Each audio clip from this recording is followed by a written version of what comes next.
In a lot of ways, my whole content up until a few months ago has been a shadow career. And I'm finally getting out of that now, I think. I feel like all I'm doing is waking up and creating things and then going to sleep and then doing it again. And I think that's like how people are meant to live if you are a creative type. And I'm not 100% there because I think to do that right, you have to have the monetization built in where it's like thing you're creating is monetizing and then you're going back into the thing you're creating and then it's getting better and bigger and you're making more money. My shit is close to that, but it's still kind of like I'm making money in different ways off of that. I feel like the people who really take over the world, it's seamless and it's a pure flywheel. Then you're no longer in the shadows.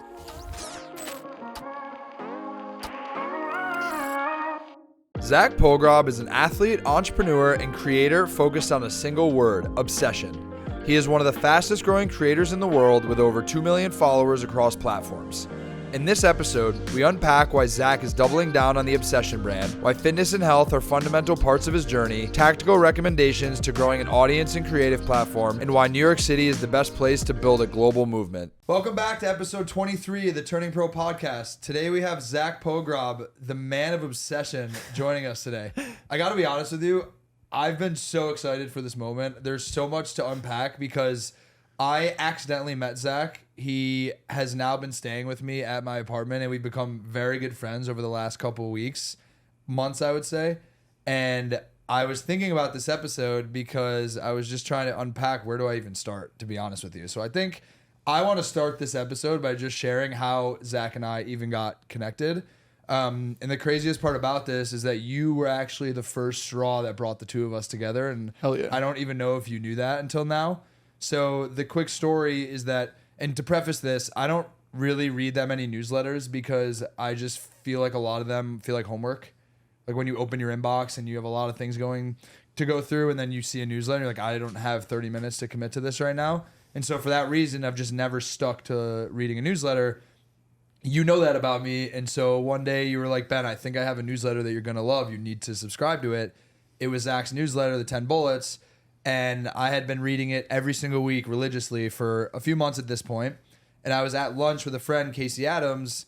And when we were wrapping up lunch, he casually just looked at me and was like, hey, I'm going to go stop by my friend's office, Zach Pogrob. You're more than welcome to come. And I, like a light bulb went off in my head. I was like, wait a minute, is that the kid who writes this newsletter? And I asked Casey and he's like, yeah, Zach. And I actually canceled a meeting that I was supposed to take to go to the office to meet Zach. Because in my mind, I'm like, I have the attention span of a squirrel. And if someone can write a newsletter that can capture my attention every week, week after week, this person is interesting to me specifically. And so I need to meet him.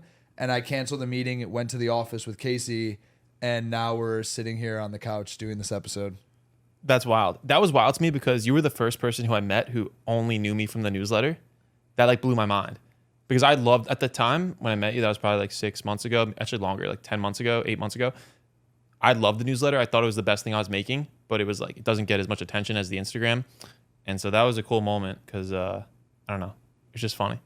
So I think I introduced you as the obsession man, but Zach is a creator, right? Now I define you to people as a writer and a runner. That like those are the two things that you're doing. Correct. I think you embody this podcast more than most people I know. And I've watched that progression, I think, in the short time I've known you of turning pro, right? Like you have taken things to a whole new level. Your way of saying turning pro is obsession, and you've embodied that and you show it to me. And I think when people talk to me about you, because they know we're friends, I always explain to them, you don't understand. Zach is not just preaching this idea online. He actually lives it every single day, even though you don't see what he does behind the scenes. And so I think I want to start by you maybe just giving a little bit of backstory about how you got to where you are, and then also those moments in your life that were life-changing for you that really made you feel like you were turning pro.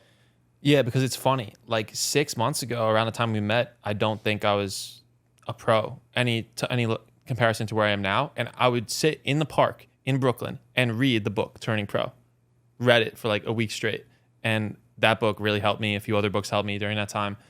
Yeah, where I started, I went to college upstate New York, was graduating college and, was on a pre-med track after playing college soccer, kind of having a failed career with that.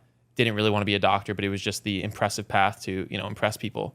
And so when I was leaving school, I basically started two things at the same time. Started making content, and I started this company doing photo booths for weddings, right? And the way I saw it, it's like, okay, start this rental business so I can make money and survive and not have to get a job. And then two, the content is all that matters. The content is going to be the world I spend all my time in. I'm going to do it forever. And, I don't remember the day that happened, but something just clicked with me that I'm going to start this and I'm never going to stop. And I never, ever thought about stopping, which to some people that is like crazy. And it kind of is when I think about it. Are there any recent, over the past 6-12 months, Stephen Pressfield talks about shadow careers a lot. Are there any specific shadow careers over the past 6-12 months that you want to call out? 100%, because that's kind of the story of my last year. Like, long story short, so to take from that timeline, after I graduated school, I wrote on Instagram for years, grew like 200,000 followers. And then around this time last year, I started making these animated videos, and it completely changed my life. I took the same writing I was doing, turned it into this new format of animations, and boom, gained like 2 million followers. But kept doing that. And in a lot of ways, that was a shadow career in some ways, because I was getting all the dopamine of going viral and getting all this attention, but I wasn't building a true connection, a true community, right? Which is what I really want to do. And so in a lot of ways, my whole content up until like a few months ago has been a shadow career, right? And I'm finally getting out of that now, I think. How can you tell that you're getting out of it? Because I feel like all I'm doing is waking up and creating things and then going to sleep and then doing it again. And I think that's like how people are meant to live if you are a creative type. And I'm not 100% there. Like I'm not, because I think to do that right, you have to have the monetization built in where it's like the thing you're creating is monetizing and then you're going back into the thing you're creating and then it's getting better and bigger and you're making more money. My shit is close to that, but it's still kind of like I'm making money in different ways off of that. I feel like the people who really take over the world, it's seamless and it's a pure flywheel. And that is, then you're no longer in the shadows. It's almost like you missed a key detail though. What? You started putting your face on camera. Yeah, that's the big change. That's the big change, right? Because he built his initial audience with these animations and this motivational speak, if you will, like the obsession content. But no one knew who Zach Pogrob was. I was a creator, but I wasn't creating anything. It's like I'll be so transparent about that. To some people, it looked like I was probably doing all this shit, but I was doing nothing. I was sitting in my office responding to emails and like getting some brand deals, but like writing some shit, but there was nothing. Versus now I'm actually making shit. But the thing is, and like this is what resonated with me, is the relatability of what I want to make sure that it's very clear that you were creating something. Yeah. But I think just the word creation can mean so many different things. So I don't think you need to discount what it is that you were doing. Look, it had an impact on me. Like that's the only reason we're sitting here. So you were creating something. I just don't think, looking back today, it's the thing you want it to be known for, and it's not the thing you wanted to create forever. The way that I've seen it, as I've watched you over the last couple months, is that you were writing about this concept of obsession, and you can't get rid of it. Like it is who you are. But I think now you're basically taking this concept that you've been building for other people and then showing your life through the lens of a camera, that you're embodying all the things that you're saying, right? So I joke, and again, I think I've gotten to know Zach more intimately over the last couple months than probably anyone in his life, to be honest with you, because he literally has been staying at my apartment with me. And I only tweeted once about this, and I don't know if I'll continue it or not. You but should. We were joking about this, and this is real. He, A, doesn't know how to do like certain basic life things, or B, just doesn't give a fuck because it's at the expense of him like losing his train of thought on the things he's obsessed with. Right? Like I'm talking about how to use an espresso machine, or like he didn't know how to make pasta because it was like boiling water, and he doesn't care because he's so locked in on the thing he's obsessed with. And I didn't really understand what he meant by all these things he was talking about until I actually saw him living, and I'm like, wait, you quite literally will not allocate any sort of energy or time to anything that gets in your way of embodying the thing that you care about. And I was like, this kid's going to be one of the biggest creators in the world in the next 10 years. Pasta still confuses me. I don't know how to boil water. I boil it, and then I don't know if I should bring it back to the medium while it cooks. See, I've just never tried. I never want to. I'm curious, specifically living with Ben over, how long have you guys? Not that long. A couple weeks. Okay. Not like a week. I think Maybe something 2. that is part of, we call it an obsession arc or whatever it is, but part of that is ruthlessly auditing who you're around. Yeah. Could be a significant partner, it could be your family sometimes, it could be your friends. And one of the things that I've noticed since meeting Ben 12 months ago, it's like that Paul Graham essay about like when ambitious people are left without other ambitious people, they flounder. Yeah. And then when you meet one other person, they thrive. It's like a flower blooming. And so we can just hype up Ben and gas him up for a second. But why is it so important to hang out with people like Ben and people like Hunter and Dylan, who I know a bit?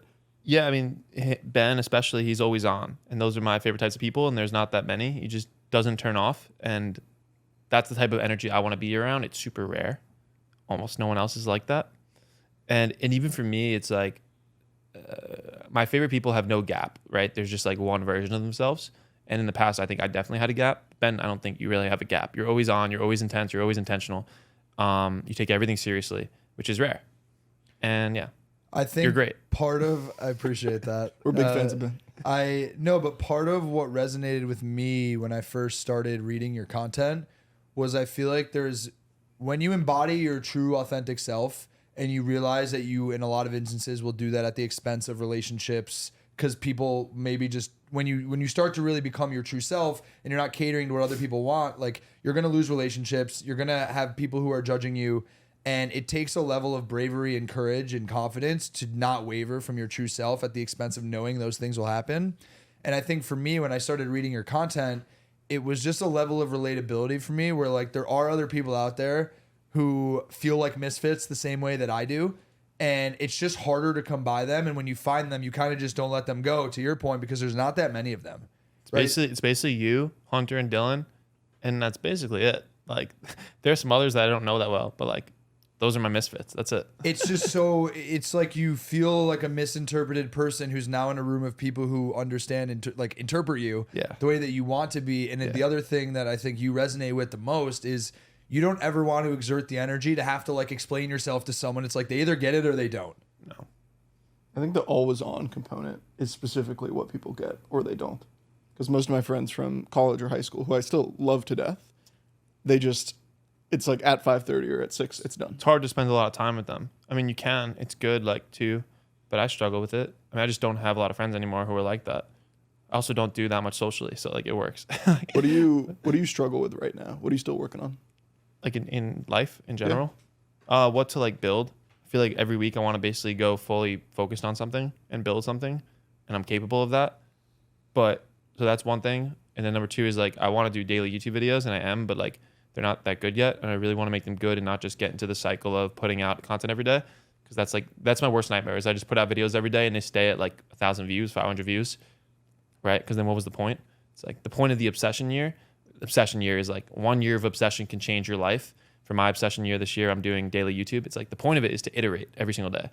Can we take a step back? Because I know I alluded to you as like the obsession guy, but there's probably people listening who don't know who you are, what it is that you do. So I think, to contextualize what obsession means to you and how you think about framing that and making it almost your life's work, just so the rest of the conversation makes sense, I think that'd be helpful. Yeah. So, like I said, I started posting words, started off really as quotes on Instagram from people I admired, like Andy Frisella, David Goggins, right? That was like 5 years ago I started, and slowly that shifted to now, which is all my own writing. Like the last probably 2 years, it's been almost all my own writing, maybe last 3 years. And then over that time, there was this one concept that kept coming back, which is obsession, right? And then when I say it kept coming back, it was something that I love talking about and that other people liked. It performed well on the algorithm. People liked sharing it, and it was unique. And then, I changed my bio probably like 2 years ago, 2.5, to follow obsession. That was always there. I was always talking about it. But then I was on a run like about a year ago in March of 2023. And after the run, my phone was at like 1%. And I just had this idea, hey, let's put a tweet out and let's say, put a black flag in your bio if you're one of the obsessed. And that moment, which had no planning behind it, it was just after a run, I had this thought, completely changed my life. Completely changed it. And it's funny looking back that it was like on a run, which is like my whole thing now. Because in that moment, like hundreds of people on Twitter added it. Thousands of people like commented on Instagram. It was kind of hard to track. Probably like a few hundred added it to their bio on Instagram.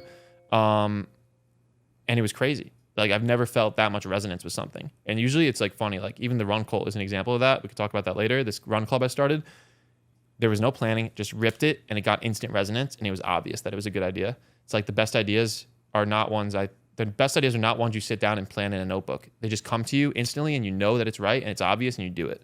And so that's how the obsession movement started. And basically the vision with it is to create this new type of, it's basically going to be like a religion. Like it's like stoicism, right? It's like that's kind of the framework for, like, I think how big it could be, if not bigger than that. Stoicism is just this thing that people identify with. They're stoics, and they study the stoics, and like stoicism is how they operate in their lives. I think obsession could be bigger than that, right? You have to imagine like 15 years ago, no one was talking about stoicism. I mean, yeah, it was like, it's been around forever, but like, I don't know. So that's the vision with it, is like, I just want to build a world around this one word in terms of all the content I make and products I make. And yeah.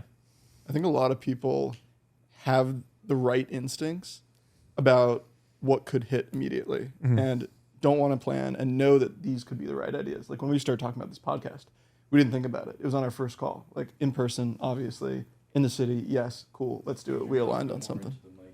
Yeah. Do you want me to change this? Yeah, lift it up. Also, when you turn to Ben, it like. Do like I do a fist. I lose them. Yeah. How's this? Yeah, that's good. Okay, cool. What was I talking about? You were talking about how we got on our first call. Oh, The concept of planning versus just like Yeah. shit. So one of the points I really like that you were talking about is when you have that instinct, now you can action on it immediately and you trust yourself. When we were starting this podcast, when we first started talking, we saw that instinct and we said, okay, cool, let's do it. And I think it's one of the best decisions I've made in the past couple of years. And so I'm curious for you, a couple of years ago, I'm sure you still had those same instincts or those ideas, but maybe you weren't confident enough to like action on them immediately or didn't trust yourself. I feel like even now, like there's not total confidence in it, right? Then you would have already done it if you knew it was going to work. There has to be some like uncertainty. You know what I mean? I don't know. So you're saying like a few years ago, I didn't act on it because I was less confident. Why was that? I think there are a lot of people that have the right instincts, but don't know or don't trust themselves to act on it. So what would you advise people? I would actually say that what I know about Zach to be true is he actually does act on it. Like I asked him this question the other day. I was like, do you sit down and like block off an hour to write a bunch of tweets?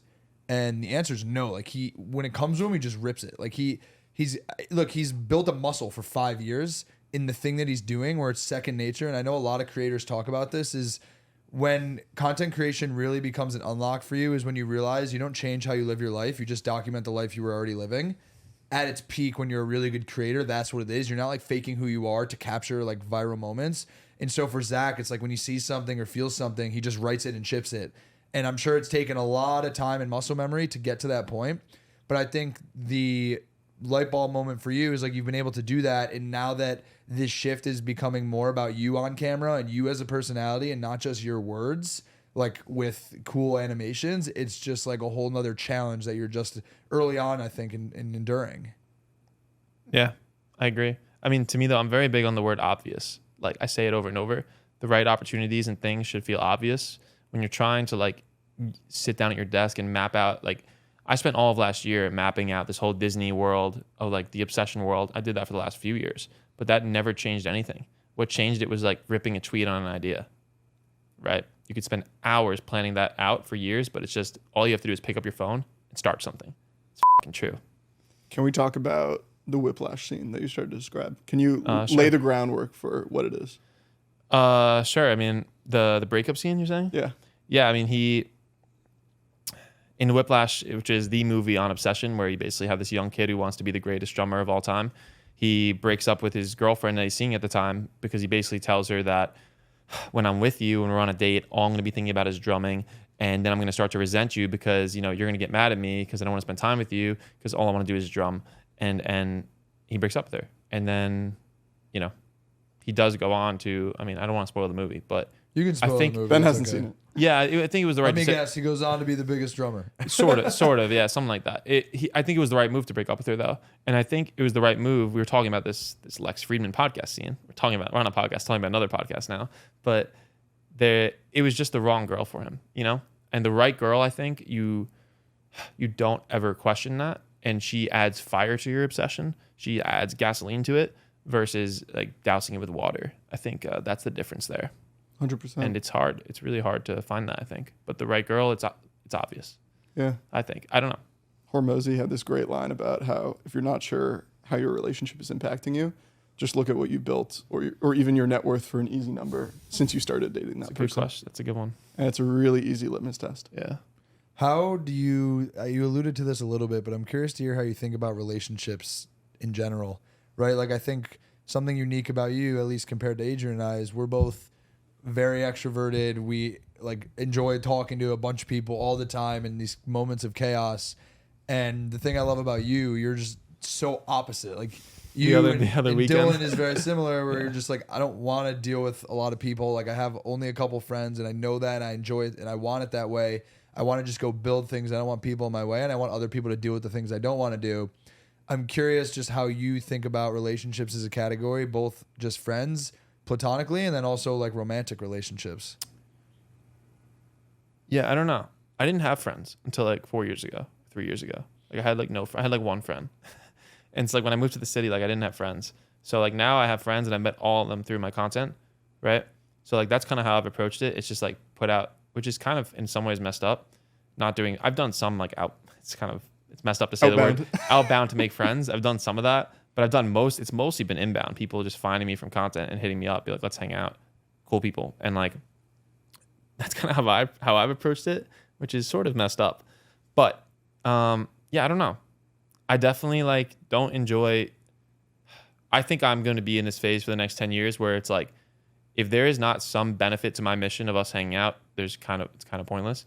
But think about it. Like I've been hanging out with you and some of your friends. It's like most of these people are in that category. They're creating something. They're running. They're right.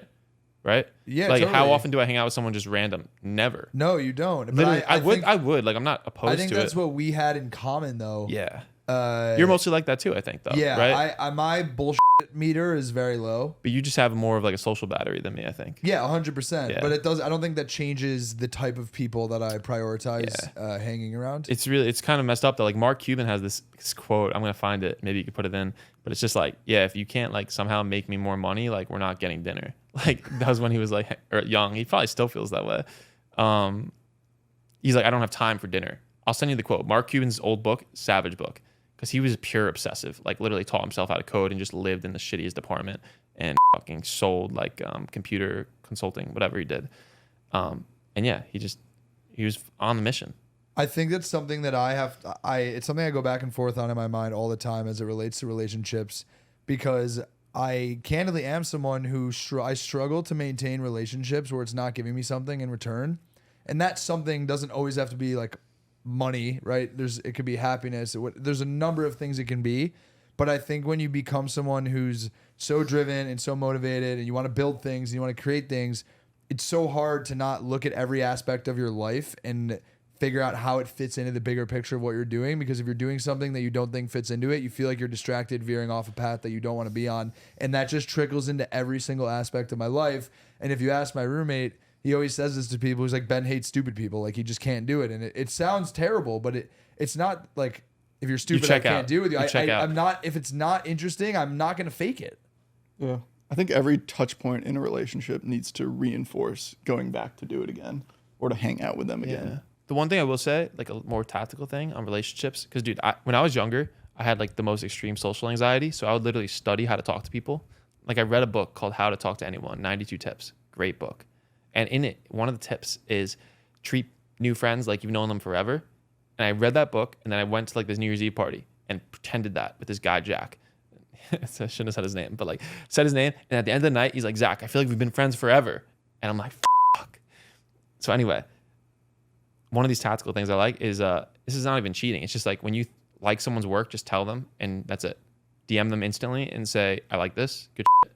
Don't ever ask anything else. And that, like, I've done that subconsciously over the last year maybe, and I've met a lot of people through that. And what's funny is when my stuff started blowing up last year, tons of people hit me up, and the people who were killers all did exactly that. They didn't ask me for anything. They didn't want to do a call. They just DM me and say, sick work, keep it up. That's it. Do you think that it's very common amongst creators or successful ones that for that matter, felt very similarly to you did growing up?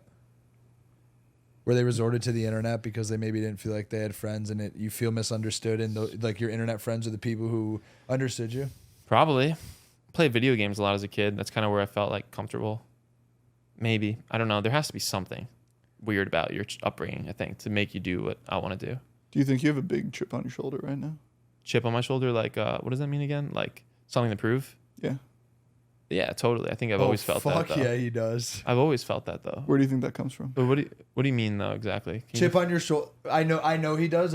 I know he does because he talks about it with me. Like chip on your shoulder, like you're gonna be the best, and like nothing's getting in your way, and you're not necessarily arrogant about it, but you won't shy away from it. I think you Yeah. know the example that I'm referring to. Yeah. And I've been you're talking about the running. Yeah, Yeah, but and one very specific. He basically like put a tweet out about another runner, how he's just gonna do what he did but better. Oh, Nick Bear. Yeah. Gonna He- crush him. He doesn't even hide from it. But it's super. Yeah. The thing is though, I'm super cocky with that stuff, but I'm also like the most humble guy in other ways. So it's okay. I wasn't really cocky until like 2 months ago, so I feel like I can get away with it. What changed? Just like putting my face out there and doing the work and actually becoming a savage, doing runs. Nick Baird is like the hybrid stuff, right? Yeah, but he's also an insane runner. And to be fair, I'm not that close to him yet, but getting there. And also like it's just totally different. I'm just joking, but it would be fun to like be a little competitive with him. Where do you think that competitive streak comes from? Is that childhood thing? Is that soccer? It's two things. It's like feeling like a failure as a kid, just like being really shy in school and feeling like a loser. But honestly, a lot of it comes from soccer in college, where all I did in my whole life was play soccer. And then when I went to college, I played in like one game. So because I never succeeded there, I never won in life, you know? I think if I succeeded in college and had an average career, we wouldn't be talking, probably wouldn't be making content, probably be working in some office, like hating my life. But because I didn't, I just like, I'm going to chase this win forever that I'll never get. But that's the whole point. Yeah, just since I was young, though, I don't know where it came from. I've been trying to think about this because I hung out with someone the other day who, he basically had this delusional dream since he was a kid.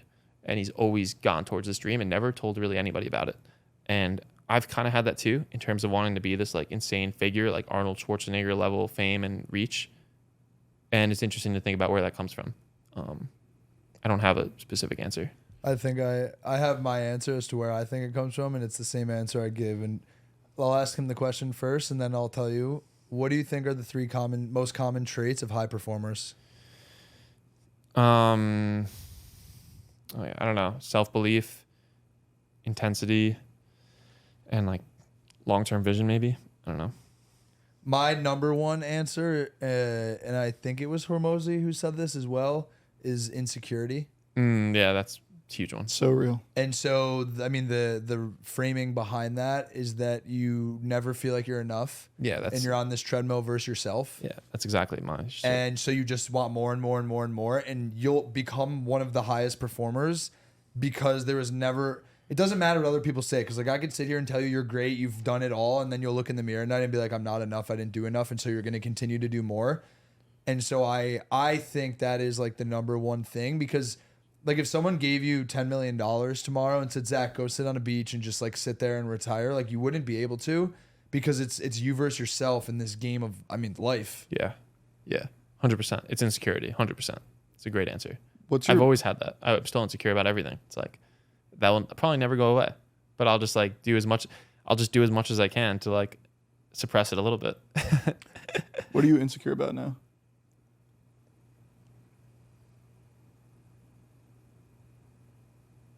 I don't know. Less than I used to be. I guess less than I used to be because I've done some stuff. I actually haven't done anything, but I've done stuff that people are commending me for, which is why I'm getting a little cocky, which is kind of dangerous. But I don't know. So does the social validation help you? Maybe a little bit. It's cool to be like, the best feeling ever is when the people that inspired you start to get inspired by you. And I'm starting to feel that a little bit, right? Where like Andy Frisella is like inspired by me somehow, like telling me that, and like that's the sickest shit ever. Yeah, I don't know what it makes me insecure right now. I think if I can actually live up to everything I'm talking about, I don't doubt it though, you know. So like I think I will. So I don't know if that actually makes me insecure. I don't know. I don't have an answer. I am insecure about stuff though. I guess if I can actually do it, everything I'm trying to do, even though I don't really think about it. But do you think there's actually like... I think the honest answer is I'm becoming less insecure, but I still definitely have it. Do you think there's an actual quantifiable goal though? Because when I hear your answer of like to do all the things that I want to do, I feel like part of your ambition, I think part of a lot of people's ambition is qualitative. Yeah. Right? Like I've been thinking about this. Is there because this guy, man, who has this delusional goal, it was super specific and it will take him decades. I don't really have that. So what was the goal? I don't want to share it. But what was his? I can't share it. But it was just to do the specific thing over decades. And You know, it's like, it's useful to have that. Like for mine, that would be like artist, athlete, entrepreneur, reach the pinnacle of all three. It's like, this is kind of what I've been thinking about. It's like artist, reach the pinnacle of whatever I'm doing. So have the number one book in the world if I'm writing books. Athlete, be the best marathon runner in the world for whatever thing I'm trying to do. Entrepreneur, I don't know, have like $1 billion portfolio of brands or things. Those are pretty specific. That sounds pretty good. But like, is that enough? Probably not. So I don't know. The one thing that or among others, but the one thing that I've learned from your content, despite not having meeting you, despite this is the first time we're hanging out, is the importance of repeating the same thing over and over and over.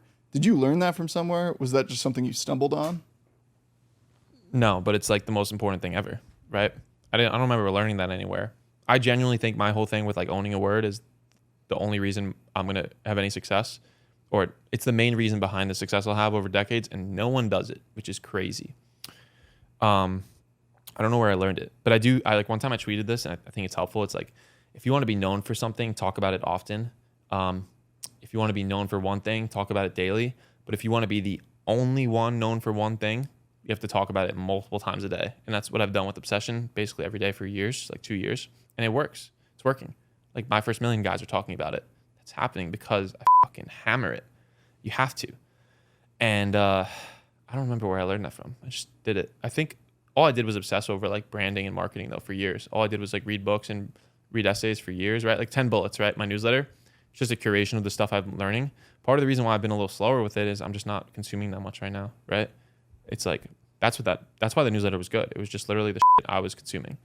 That's all I did for years. So I think like, and part of me would regret that sometimes. Like I would just when I live with my mom, like sit there reading books and like, but that stuff adds up and like gives me these insights that other people don't have. Not that mine are any better than anyone else's, but it's like, it's just years of obsession.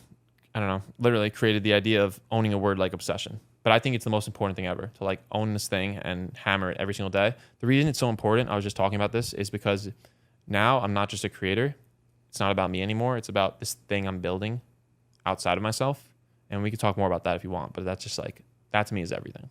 Talk to me about the importance of the artist side of this, because you can create and write the best content in the world or shoot the best content in the world. But the first thing that I actually saw about your content, again from afar, was how much it looked like old like Gap and J. Crew and Apple ads. And the font choices, the color choices. Like, were your parents artists? Did you grow up like artistic? No. My older brother's an artist, but That definitely counts. Yeah, he just like casually drops it, like only this thing. he's not really an artist.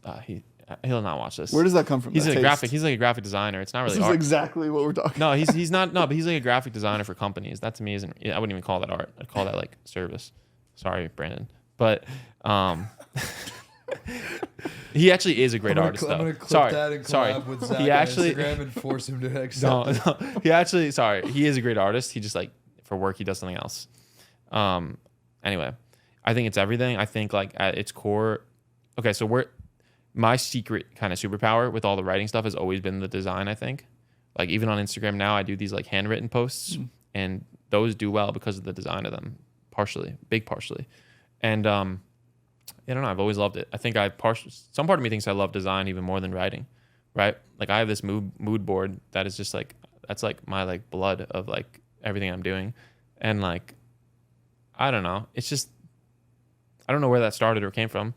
I think it's just like in someone, or it's not having like an eye for things. Not that I have like the best eye ever, but like It's taste. It's taste. Yeah. It's just downstream of the stuff I love. I love those old Think Different Apple ads, right? I love them so much. And so to be able to like kind of tweak it as, the Follow Obsession, like everything I'm creating is downstream of the stuff I love. Like I started doing these like cartoons around Obsession.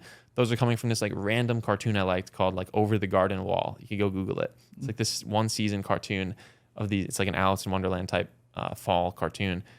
And I just like, oh, I love this style. Let me try to bring this into the world of Obsession. And it's like, that's what it is. It's just like you have all these things you consume and you filter it down and then you combine it all and then you make new stuff. And most people don't really pay attention to that stuff. But I don't know. It's like the AI pictures, right? The AI pictures, I like give people shit on social media because they all look so bad when you do like the same prompts. But mine, I think, look pretty sick and like they're unique and they perform well.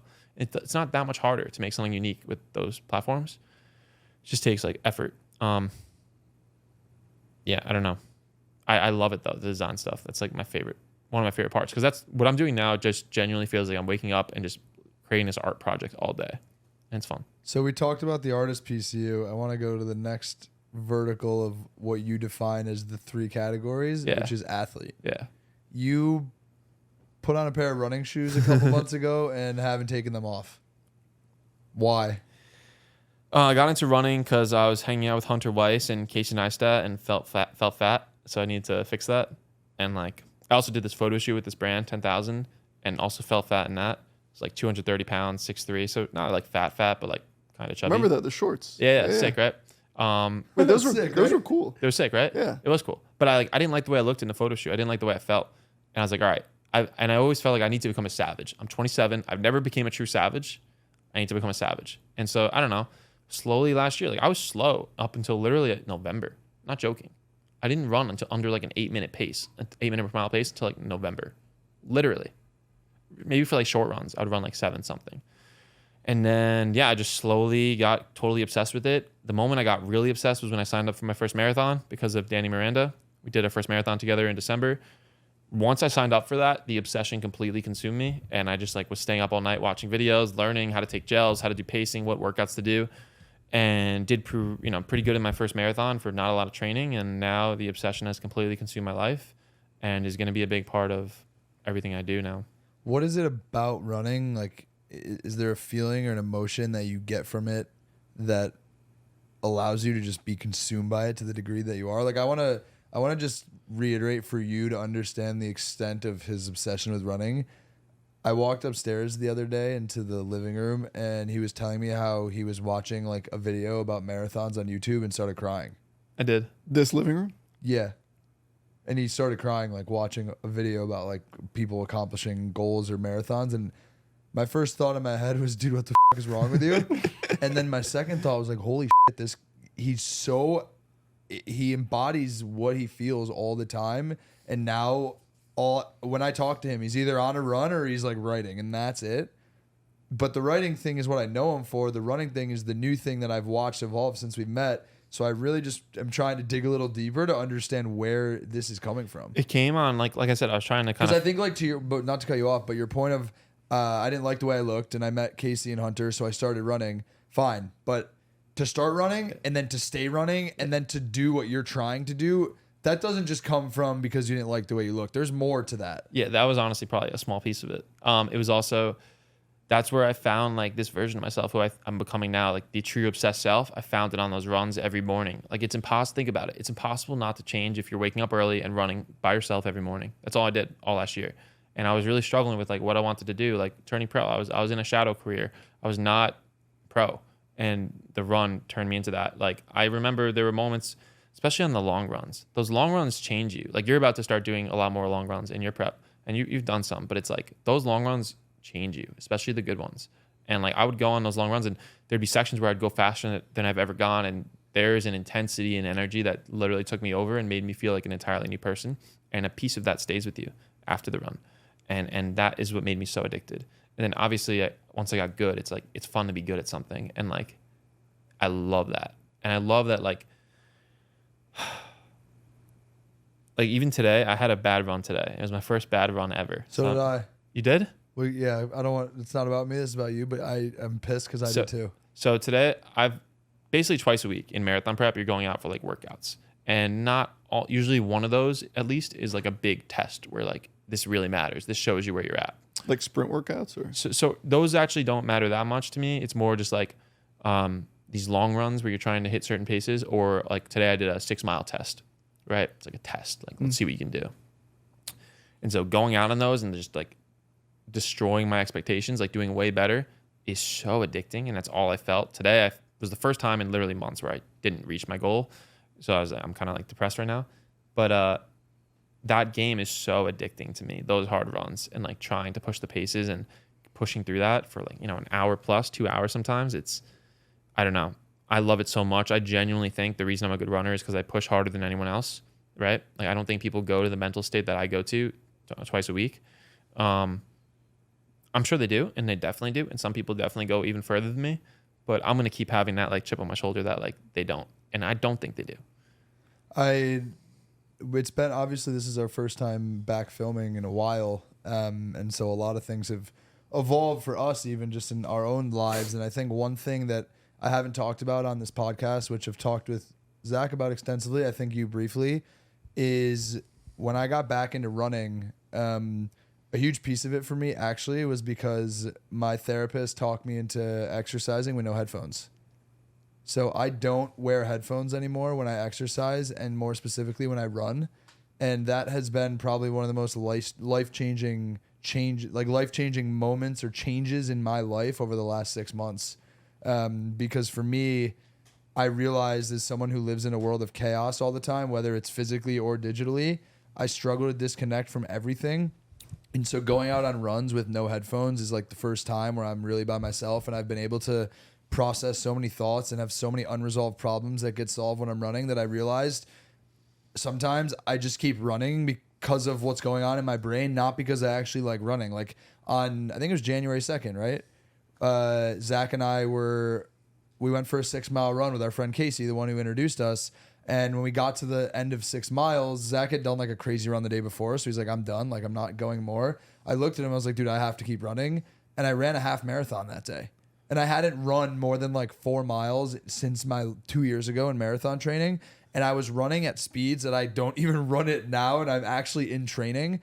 And I realized it was because I was in this flow state mentally that was so addicting that I just didn't want to stop. And so I've started to really understand what you're talking about with the long runs of like, if you can really manage this battle with yourself, like you can learn so much about yourself and overcome so many things. And so for anyone listening who thinks it's crazy, like if you want to try running with no headphones, don't give up after your first 2 times, because you'll probably stop like very quickly. But when you know, if you get over that hump of recognizing the value you get from it, and it's something that I would just recommend to so many people. Yeah, and that half marathon, like that was one of those runs that changes you forever. That changed you as a runner and as a person, 100%, right? I wasn't planning on doing a marathon. Exactly. You weren't planning on it. You just did it. That's what I mean. The best things, you just do them. You just rip it. No, I mean after the half, like I finished the half, and then I'm like, all right, I'm going to train for another marathon. Now you signed up for a marathon because you got addicted to the feeling. That's what I mean. That's what made me fall in love with it. Those runs where I tapped into that feeling, what you're describing, where you push beyond what you thought you could do. It's incredible. And it's so addicting. And then the rest of life just feels kind of like a joke. Like even this, like what are we even doing here? I was just out there this morning dying at like 180 heart rate for like 40 minutes. It's painful. I think that feeling and that flow that you feel, it's so wild seeing the back and forth between my outlet right now is like soccer. I'll go play for an hour and you come out with this very like pure, relaxed feeling. Yeah. Versus when I'm going to the gym or I'm lifting and I got my headphones in, I have a podcast in, and I'm reading emails and I'm catching up on Slacks in between. So different. Coming out of an hour in the gym where I'm basically kind of in work mode. Yeah. And at the same time, I'm trying to work out and I just kind of feel shitty after, versus going for a long run or going to play a sport without your phone. It's night and day, the difference. You're so different. Yeah, I mean, that's part of why like I fell out of love with lifting. That's all I did for years. And like there was just no intensity to it anymore. There was no excitement. There was no progress. And that's mostly my fault. Yeah, sports are great too. Sports can give you that feeling, I think. I played soccer this fall a lot too. But I don't know, I found something else in the running, that I just loved. I think I was built for like solo sports, 100%. And you don't really get that in soccer. For sure. Have you tried lifting without your phone? I've done it a few times and it's more enjoyable. It's definitely more enjoyable, but still nothing compares to being fully without the phone. And also, I think it is important that you're doing something that you're very good at. Like soccer, I played a decent amount growing up. And so when you're playing a sport that you're good at, it's pretty damn fun to keep doing it. Where running, once you get really good, it's pretty damn fun Correct. To keep doing it. Yeah, it's like, would I be so into running if I was slow? That's a good question. I don't think so. I probably would have done something else. I don't know. It's a good question. It's definitely a huge piece. I love the idea of being faster than anyone I know. Let's talk about Run Cult. Yeah, it's great. What is it? Give the rundown. Yeah, I mean, last like 4 or 5 months, me, also Hunter Weiss, were like talking about starting some kind of run club because it's just like a thing happening. These run clubs are like the new, I don't know what you equate them to. I equate them to like the gyms of running. Like running, there's no gym because you just do it outside. But running clubs are like you get people together and they do it together. And so, yeah, I don't know. It's just like we kind of couldn't figure out an idea. And then like the other ideas I was saying. It just that week I started to like kind of have this idea, and I'm pretty sure the night before I launched the Run Cult, I had the name come to me in like the shower or something, and I was like, this is it, so obvious, go and do it. And I think I was on the phone with you like right before I launched it, and you were like, Zach, like it's kind of rushed, like go do it. I'm like, Ben, shut up, I'm doing it. And I was nicer. I don't It's think the I said least shut Ben up. thing I've heard. Yeah, no, but he was. I'll tell you why, because Zach is a very introverted person, and the thing that I don't think was given much thought, and look, I'm always willing to be proven wrong, was that when you launch something like this, people are doing it because of you, and Yeah. now you have an obligation. Like when Zach goes there on Monday mornings, sure, it's fun, but it's work. Or like he's got 50 plus people showing up every Monday morning to go run with him, and they're there because of you. They're there because of the brand you built. Sure, it becomes bigger than you, and you remove yourself, and now you've built a really cool community. But for me, I was just watching Zach as someone I know to be introverted, doesn't want to talk to a million people, who just impulsively was like, all right, Run Club, it's starting tomorrow. And I was like, dude, maybe we just like talk about it for a minute. I posted it, and I was like, all right, here we go. I did a good job, I think, actually. You With, crushed like, it. No, the way I promoted 100%. it, I launched it like 3 days out. We got 50 people to come to the first one. It was sick. He got 50 strangers to show up and run sprints on the Williamsburg Bridge. Super sick. And the second one at 52, last week was a little smaller because I cut down the paces and I didn't promote it. But yeah, I don't know. It's sick. I think I needed to start something like that. There's a lot of options for me what I want to do with it. I could take it as big as I want to. I can make it as small as I want to, which is fun. It's cool to be completely in control of something, right? Like no one can tell me what to do. Yeah, it's we'll see what happens with it. I have no plans of stopping it. I want to figure out ways to make it more unique because right now it is basically just a run club, right? Which is fine. That's cool. Yeah, we do like sprints and yeah, the vibe is different. That's cool. But it's like Everyone also wears all black. I make them. Yeah, I tell them wear all Really? black. Yeah, yeah. Dude, he's building That's a an cult. actual You have to wear all black. It's a rule. And if you don't wear all black, I just give you shit the whole time. And those people haven't come back. Sure, they're having great mornings. Well, it's also, and we also cut off the paces. I'm like, if you don't have a 10-minute pace, don't come. And like Wow. some people still come, and I kind of like in the Just beginning. take out their legs. Well, not in the beginning. I Zach just comes to me, he's like, Ben, how do I tell this person not to come back? I was like, oh man. well now I just give them shit in the beginning. I'm like, yeah. Now we're getting into PR nightmares. It's like, well, I guess you got it canceled on your way up to the top Well, at some point. the running community. So okay, here's part of why I'm so excited about the running stuff is I love entering a field and just ignoring everybody. I kind of did this with my photo booth. To be fair, that was like a relatively small business, but that's kind of what I did. Like all those people were talking to wedding planners all the time and doing all this bullshit, and I was just like, fuck you guys. I'm gonna do Google ads and get my own customers. Right? Same here. It's just instead of Google ads, I'm building a running community and brand and content, and I have a fucking audience. I don't need anybody. I don't need to network. I had this banger quote in my video the other day. It's super cocky, but it's like, I don't need to network. I am the network. That's a fucking banger. It's a bar. That's a bar. If you're a creator, you are the network. You don't need anybody. And it's sick. Like most people to do what I did the other week, you have to like organize people and collab with people. But no, I could just post a story and people show up. And to be fair though, actually a lot of people are coming to that who didn't know me at all, which is cool. A lot of people just because that means it's a good product. That means people are sharing it and like, oh, join this run cult. A lot of people didn't even know who I was, which is sick. Yeah. Most run clubs are all around kind of like love and kindness. Inclusive. Yeah. So that's what I was saying. I started to get shit because the running community is very like, don't step on our toes, be inclusive, get more people into running.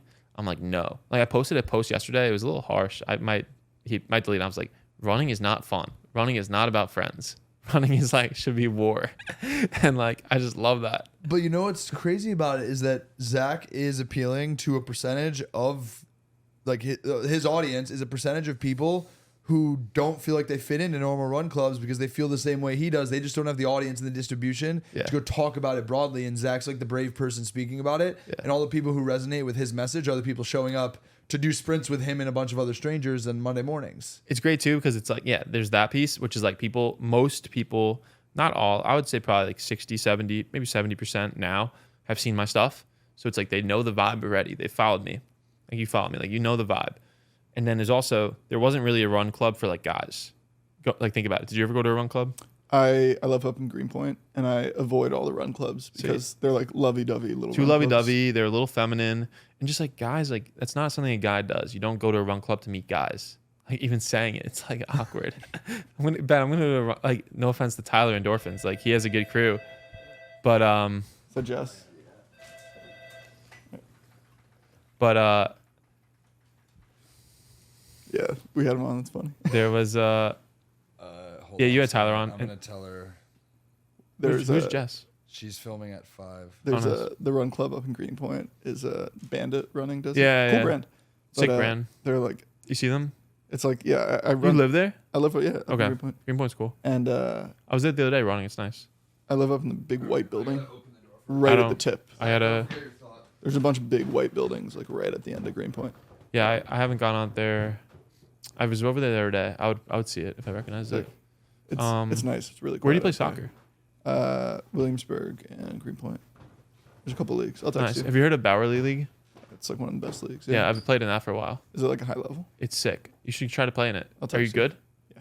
Okay, you should play in it. What I could get you position in do it. play?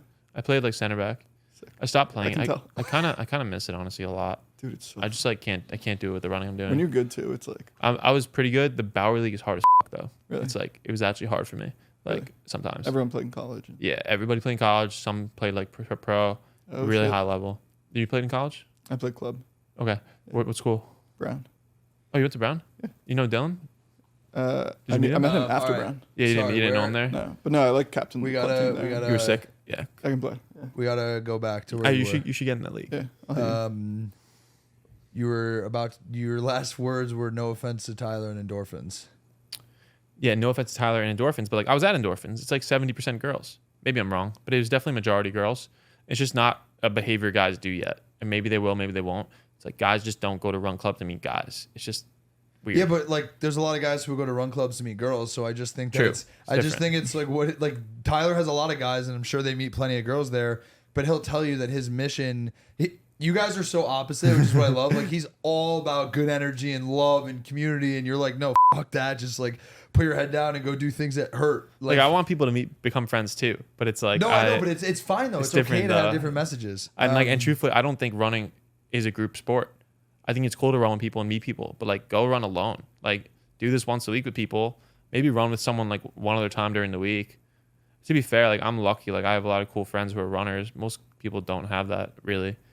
Not to be like cocky, but like just true. And so like I don't know. The beauty of running is alone. It's not with people. I have another thing that I want to talk about with you, and I have a feeling somehow Manscaped will hear this bit they're about to discuss, because I'm just like adamant that they at least hear about it. You have gotten over 50 people to shave their head. Might be more. Can you explain? Sure. I mean, yeah, like last fall, I was kind of going through this phase, right? Like turning pro for the first time, like really starting to realize I had to handle in my life and had to start running more and like was getting through all this stuff. And one day I just decided to completely shave my head. And part of that was probably Hunter Weiss who did it. He kind of was like, dude, shave your head. It's great. And also like I was watching movies. I think something that triggered me was a Beckham documentary. Oh, great dog. Great dog. And he shaved his head once after, I think he was like going through something. It might have been after he did like the infamous red card. He was pissed at Ferguson. Yeah, I think it was. Yeah, that's when he did it. I think, or it was something. But I was like, F it, I need to shave my head. And at first, it was like super uncomfortable. But then I just loved it. And I haven't like right now. This is kind of almost getting long. I've kept it like this length max for like months now, and I love it. And I never had hair like this. And I just think if you want to reinvent yourself as a guy or even as a girl, there's literally no better way than shaving your head, because now. This is what my actual tweet was, which went like kind of viral. It was like, if you want to change your life, shave your head and sign up for something extreme where you have to train every single day for it, whether that's a marathon or a fight or something. Because then you're getting in different physical shape, and every time you look in the mirror, you're different. It's like the amount of change that creates in you, in your self-image, like physically and literally every day is insane. That's why part of why I changed so quickly is because I shaved my head 100%. So like I was a new person overnight. And I also think if you're listening to this, you should shave it completely the first time, because it makes you look like a freak, and you need that freak. You need, not joking. You need like two. You need, That's why I'm laughing, because I know you're not joking. you need like a 2-month freak period where you can't really talk to girls. You can't really. You look. Can't go outside. You look like you either have cancer or you just like are fucked up, and you need that period. A lot of the obsession art guys are being soft and doing my haircut just because I don't know. Maybe they want to just copy me. This is a Right now I'm doing skin on the side, skin fade, 4 on top. It's like the haircut. But honestly, that's too long. You look good with that, I think, if you have a good head. If you don't, you're just fucked. But if you really want the effects of the obsession arc, you got to shave it completely, skin or like whatever one. Do you know the famous TikTok? He's not famous, but this huge TikToker. He does haircuts. No. His name Vinny Cuts. Is that his name? Yeah. He's like a massive TikToker, and he just tells these really cool stories while he's cutting people's hair. And I just have it's gonna happen because it has to happen. I want to do a collab with Zach, Vinny, and Manscaped, where Zach would just get all these people to show up, and Vinny will shave their heads, and Manscaped will be the sponsor of this event. What is it? There's also a charity, right, that does shaved heads. St. Patrick's. Is there? I'm not part of the That- shaved head gang. that so might I be can't cool speak too, to like it. to we do- shave our heads. No, that might be sick too. Actually, there's a charity on Long Island where people go and they shave their heads. That Oh, would be sick. great. Like You can me, get- Manscaped charity, and just make this sick thing. Done. Because like you shave your head, you donate your hair. You know, it's like Yeah, I get it. it would be cool to do it for charity. Yeah. Dude, this is awesome. I feel like I got to learn so much more about you, and I had a lot of unresolved questions, even though I spent a lot of time with him. I appreciate you coming on and joining us today. Of course, pleasure. Thanks, brother. Always. Part 2 coming soon. Can Can you tell you- people where to look, where to go find you? Yeah, best place to find me right now, honestly, if you want to see what I'm about, is YouTube. Just my name, Zach Pogrob, Pogrob. But my main platform is Instagram at my name, Zach Pogrob, and Twitter. Twitter's where the cult really is for obsession. So check that out. And my newsletter, 10 Bullets. Just walk around Nolita, redacted Spring Street. Find a bald man walking around. Yeah, that'll be me. I told you I got recognized by this girl who just said obsessed. Just Screamed at me, screamed at me obsessed, and then walked away. Like I tried to talk to her, just put her headphones, walked away. If you want to meet Zach, just walk around Nolita. You'll find him. And don't say my name, just say like obsession. Love it. Thanks, man. Awesome. Thanks, man.